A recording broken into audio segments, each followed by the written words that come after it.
Hello, how are you? இப்போ இங்கிலீஷில் orientation பார்த்தாச்சு, என்னென்ன சப்ஜெக்ட்லாம் இருக்குன்னு. இப்போ தமிழில் பார்க்கலாம்.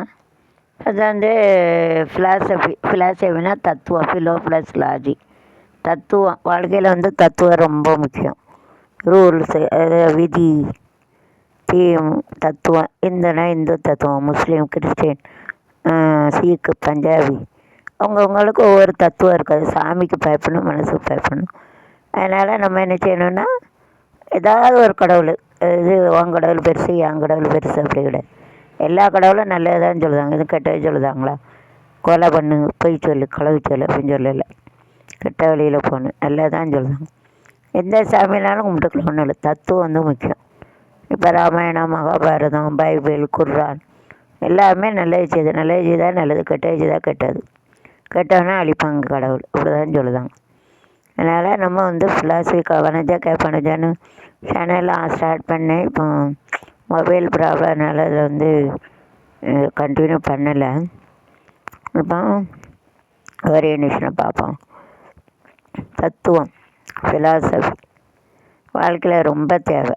அவங்கவுங்க ஏதோ ஒரு மதத்தில் நல்லது செய்யணும், உதவி செய்யணும், ஹியூமனிட்டி, மனுஷத்தன்மை வேணும். இதில் ஃபிலாசபி காந்திஜி, ரூசோ, இயற்கையை பற்றி, நேச்சுரலிஸ்ட், செயல் மூலம். ரூசோ காந்தி, ரூசோ, ரவீந்திரநாத் டாகூர், விவேகானந்தா, அவங்களாம் என்னென்ன சொல்லியிருக்காங்க. முக்கியமாக இது மார்க் அவங்க என்ன கான்ட்ரிபியூஷன் கொடுக்காங்க, நல்ல தத்துவத்தை சொல்லியிருக்காங்களா, அதை தான் வரும். ஃபிலாசபினா என்ன, க்ரீக் வேர்டு. தத்துவம், ஃபிலோ ப்ளஸ் லாஜி.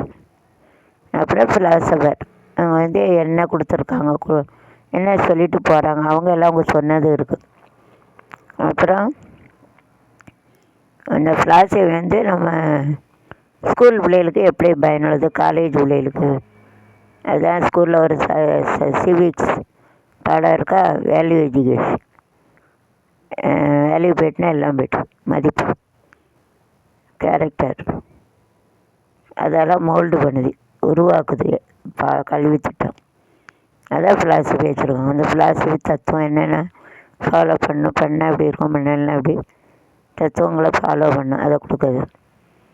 இதை பற்றி படிக்கிறதா ஃபிலாசபி. அப்புறம் சைக்காலஜினா மனநிலை, உடல், மணல், பொருள், ஆவி. உடல், மனம், ஆவி, பொருள், ஆத்மா.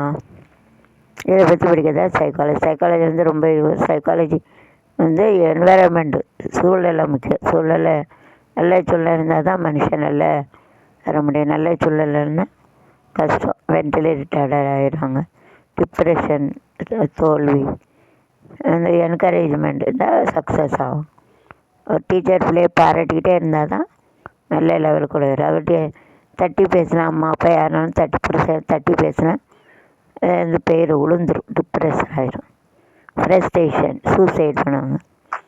பரீட்சையில் ஃபெயில் ஆகி, பரீட்சையில் மார்க் வரதுக்கு முன்னாலே நிறைய பேர் சாப்பிட்டாங்க. ஐஐஎல்டி எக்ஸாம், நெட்டு செட்டு எல்லாம் கொள்ளு, யார் கவனிக்கா, ஒருத்தர் கவனிக்க முடியும்.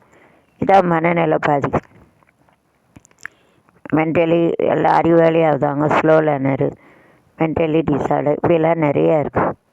மனநிலை பாதிச்சு மார்க் நிறையா இருக்குது. அவங்க சூழ்நிலையும் காரணம், நல்லா படிக்கணும், சூழ்நிலையும் காரணமாக இருக்குது.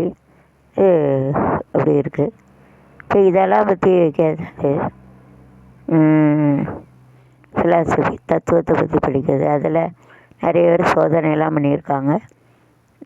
Rousseau, Emile Rousseau, Gandhiji, Tagore, Rousseau, Pavlov Skinner rat, dog Skinner rat, John Dewey pragmatism, அது ஆக்ஷன். அப்புறம் எமிலி ரூசோ, கெஸ்டால் தியரி. இப்படி நிறைய அந்த ஒரு எக்ஸ்பெரிமெண்ட் பண்ணி அது மூலம் பூனை அதை வச்சு எலியை வச்சு பண்ணி அதுக்கு நிறைய சோதனைகள் பண்ணி சொல்லியிருக்காங்க, அப்படி இப்படின்னு சொல்லிட்டு அதை பற்றி.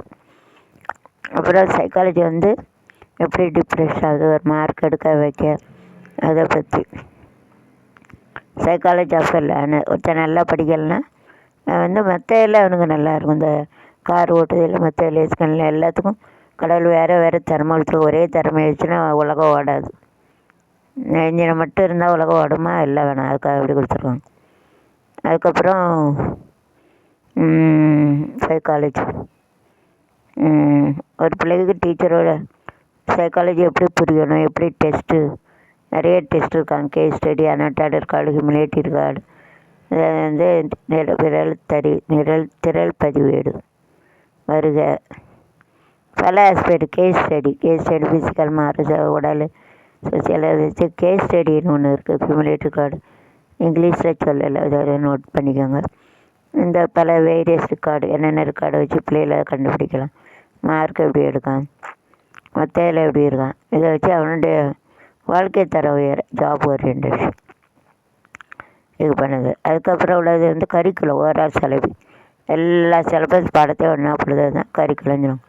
ஃபார்மல், ஸ்கூலில் உள்ள திட்டம், தனிப்பட்ட முறையில், கூட்டு முறையில் எப்படி இருக்குது, என்னென்ன சப்ஜெக்ட் இருக்குது. இன்ஃபார்மல், அதாவது பாடத்திட்டத்தோடு சேர்த்து 52 கோகரிக்குலர். அதுக்கு கோகரிக்குலர்னால் இணைந்த பாட செயல்முறைகள். அப்புறம் ஸ்கூல்லேருந்து வெளியில் போகிறவங்க 10, 12 ஃபெயில் ஆகிட்டான், படிக்க முடியல, அவங்களுக்கு என்னென்ன திட்டங்கள் இருக்குது. முறை சாரா கல்வி, முறை சார்ந்தது ஃபார்மல், முறை சார்களை. இன்ஃபார்மலாக முறைந்த சார்ந்த செயல்பாடு திட்டங்கள். இந்த இதை வந்து வச்சுருக்காங்க.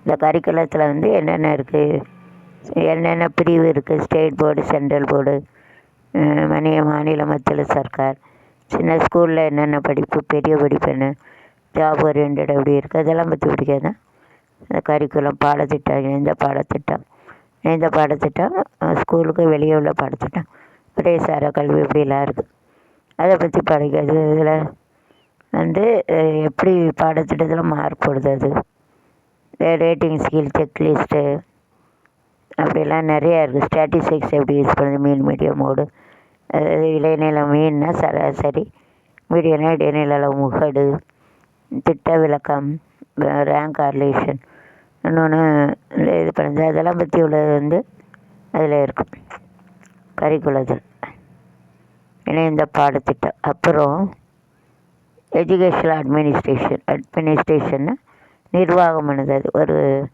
இது எப்படி பிளான் பண்ணணும், எப்படி தயார் பண்ணணும், ப்ரிப்பேர் பண்ணி எப்படி செயல்படுத்தணும், எப்படி மதிப்பீடு செய்யணும், மார்க் எடுக்கிறது மதிப்பீடு செய்யணும், அவங்க குணங்களை மதிப்பீடு செய்யணும். அப்புறம் என்னென்ன 52 மதிப்பு வேல்யூஸ், அது எப்படிலாம் மதிப்பீடு செய்யணும், அதெல்லாம் பற்றி வைக்கிறத இவேல்யூஷன்.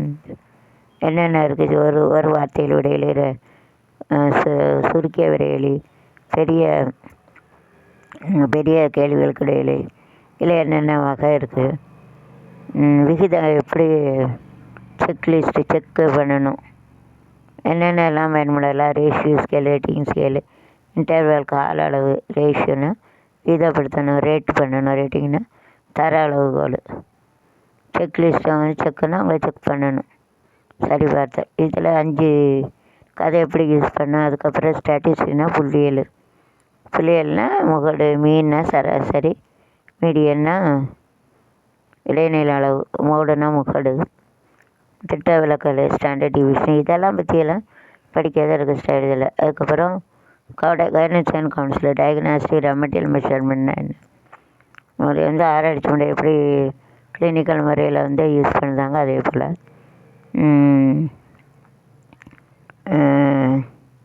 கைடன்ஸ் எப்படி டைரக்ட் கவுன்சிலர் கைடன்ஸ் கையில் உதவி செய்யுது. ஒரு டீச்சர் பிள்ளைகள் படிப்புக்கு எப்படி உதவலாம், என்னென்ன சிஸ்டம் கொண்டு வரலாம், என்னென்ன டெக்னிக் யூஸ் பண்ணலாம், நுணுக்கங்கள், டூல்ஸ், என்னென்ன டூல்ஸு, டீச்சிங் மெத்தடாலஜி, ஏவிஎட்ஸ், அது வந்து முக்கியமானது. Audio visual aids very very important. ஆடியோனா ஹியரிங், விஜுவல்னால் பார்க்குறது, ஆடியோ விஜுவல் எய்ட்ஸ் அதெல்லாம் முக்கியத்துவம் கொண்டு வரணும். என்னென்ன ஆடியோ விஜுவல் அதெல்லாம் இதில் உள்ளது தான் பிஎட் காலேஜில் இருக்குது. மாஸ் மீடியானா ஊடகம். இப்போ நான் டீச் பண்ணது இது ஒரு மாஸ் மீடியா, எல்லோரும் கற்றுக்காங்களா.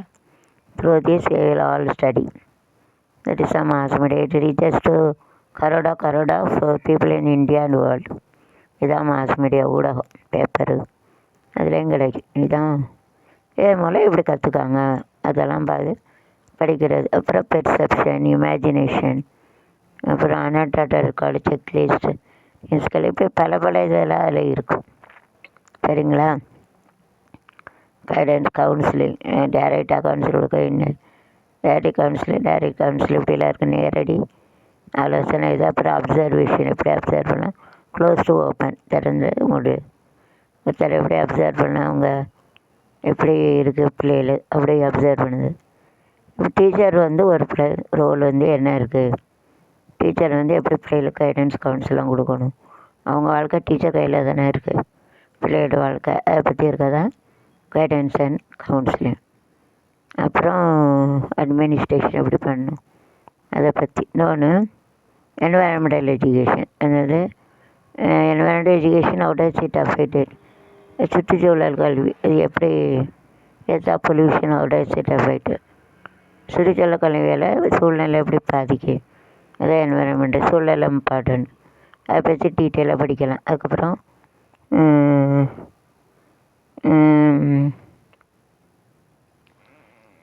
இந்த 3 ஆப்ஷன் இல்லை ஏதோ ஒன்று எடுக்கணும். அதுக்கப்புறம் பிஇடின்னு சொல்லுவாங்க, ஃபிசிக்கல் எஜுகேஷன், இது என்னென்ன கேம்லாம் இருக்குது, அப்புறம் படிக்காத அப்படியெல்லாம் கேம்லாம் நல்லாயிருக்கும், மற்ற ஸ்கில்லாம் நல்லாயிருக்கும். அப்புறம் என்னென்ன டிசீஸ் நோய்கள்லாம் வருது அதை பற்றியது. அப்புறம் மெத்தடாலஜின்னு இருக்குது, மெத்தட்னா முறைகள். நம்ம லிங்குவிஸ்டிக்ஸ் பார்த்தீங்கன்னா 30 மொழி இருக்குது. அந்த மொழியில் என்னெல்லாம் இருக்குது, என்ன பிரிவு இருக்குது, என்ன பிரான்ச்சஸ் இருக்குது, அதை பற்றி படிக்காது. அப்புறம் கணிதம், மேக்ஸ், கணக்கில் என்னென்ன எதுக்கு படிக்கணும், ஏன் படிக்கணும், என்னென்ன இருக்குது, எப்படி படிக்கணும், என்ன முறைகள் இருக்குது, விதி வரைமுறை, விதி விளக்க முறை, கண்டுபிடித்து படிப்பு முறை, ஆய்வக முறை, ஆய்வகத்தில் எக்ஸ்பிளைன் பண்ணத முறை, இப்படி நிறைய முறைகள் இருக்குது. டயக்னாஸ்டிக் மெட்டீரியல் மிஷின் எப்படி கொடுக்கலாம், பிள்ளைகளுக்கு எப்படி அதை கொடுக்கலாம், என்னென்ன கண்டுபிடிக்கணும், மேக்ஸில் சிறந்துனா என்ன செய்யணும், இது மெத்தடாலஜி.